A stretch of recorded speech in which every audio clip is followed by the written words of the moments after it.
Welcome back to The Explainer. Today, we're diving into something deeply somber but absolutely crucial to understand. We are going to examine the sheer physical and emotional devastation laid out in sections 6 and 7 of Elie Wiesel's profound text, Night. In these pages, we're witnessing the absolute limits of human endurance. We're looking at the terrifying erasure of humanity in the face of just unimaginable suffering. So let's jump right into this chaotic, brutal reality. I want to start by plunging us right into the heart of the text. Elieser's internal monologue here is really our hook.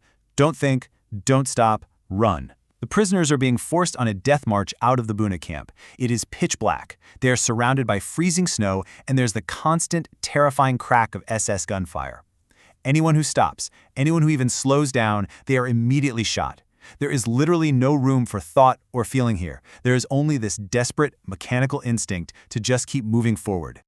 Now, take a look at the geographical nightmare these prisoners are forced to endure. It's staggering. Leaving Buna, a brief, agonizing halt at an abandoned village, the suffocating crush at the Gleiwitz camp, that grueling transport on open-air trains, and finally, the arrival at Buchenwald.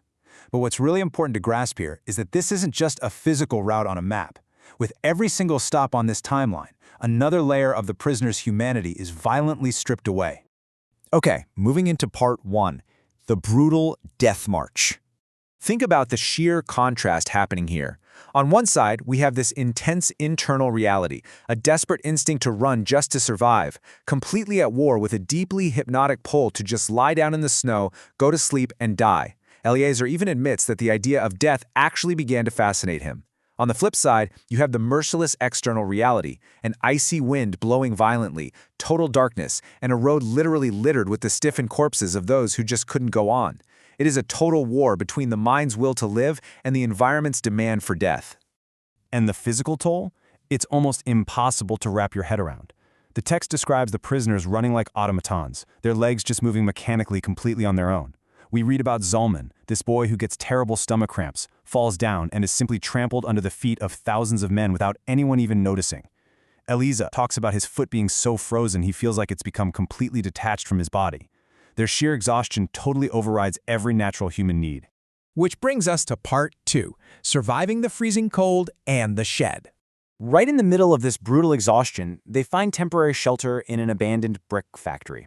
And it's here that Elieser has this profound realization. I had no right to let myself die. What would he do without me? I was his sole support. You know, while he's utterly fascinated by the seductive release of a freezing death, it's his deep devotion to his father that acts as his main anchor. This father-son bond is literally the only thing tethering him to life and keeping him from giving in to the snow. Now, we really have to juxtapose Elieser's devotion against a horrifying alternative. Elieser and his father are desperately keeping each other awake in that shed, acting as mutual lifelines. But then, Rabbi Eliyahu stumbles in, desperately searching for his son. And it hits Elieser. He suddenly realizes that Rabbi Eliyahu's son had actually seen his father falling behind on the march and intentionally ran ahead to discard him.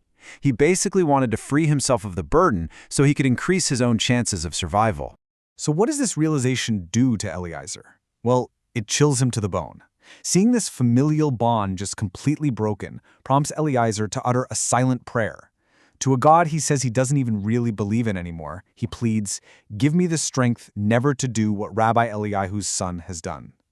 He sees firsthand how fragile his own morality is in these extreme conditions, and he's just begging for the strength to maintain his loyalty to his father. Next up, part 3, a final spark of humanity. The arrival at Gleiwitz is sheer panic. It's literally suffocating. As the prisoners are shoved into a barrack, they are crushed under a mountain of bodies. Elieser is smothered, to the point where he's forced to dig his nails into unknown faces just to fight for a single breath of air. And what is so haunting about this scene is the eerie silence of the mass agony. People are dying and suffocating in the dark without crying out. They are trapped in this nightmarish state for 3 days without a drop of water or a crumb of food. Yet right in the middle of this pitch-dark pile of suffocating men, we get this breathtaking, tragic moment. Elieser hears a violin. It's Juliak, a boy from Warsaw, playing a Beethoven concerto to an audience of the dead and dying.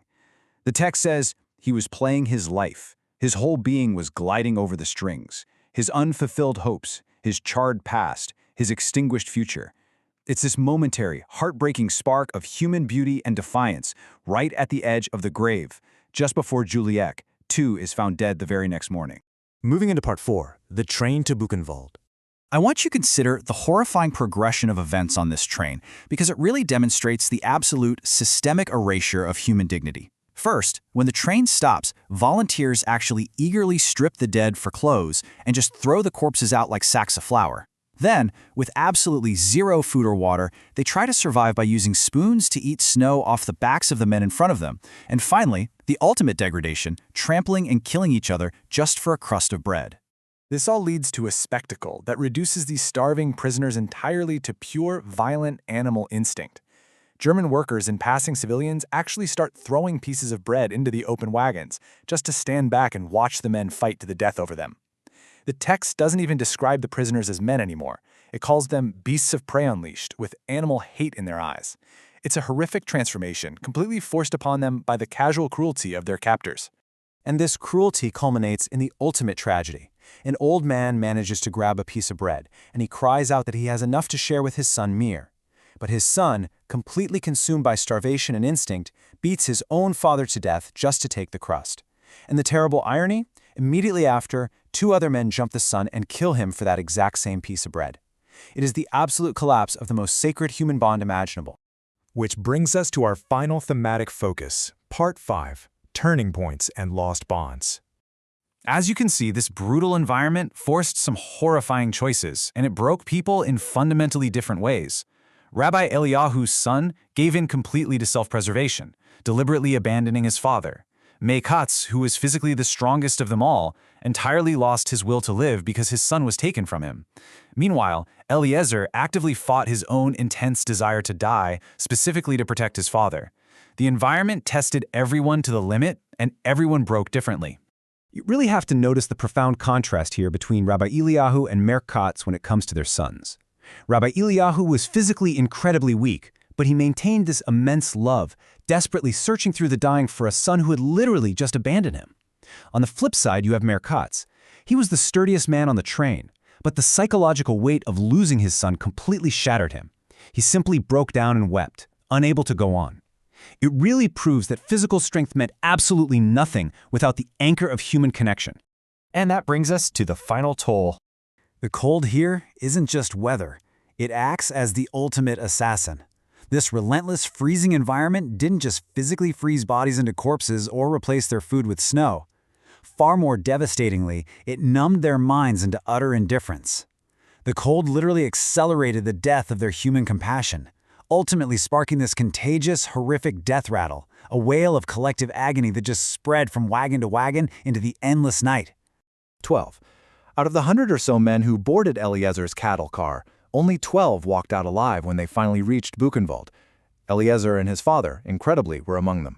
Eliezer reflects on this survival with a realization that is just haunting.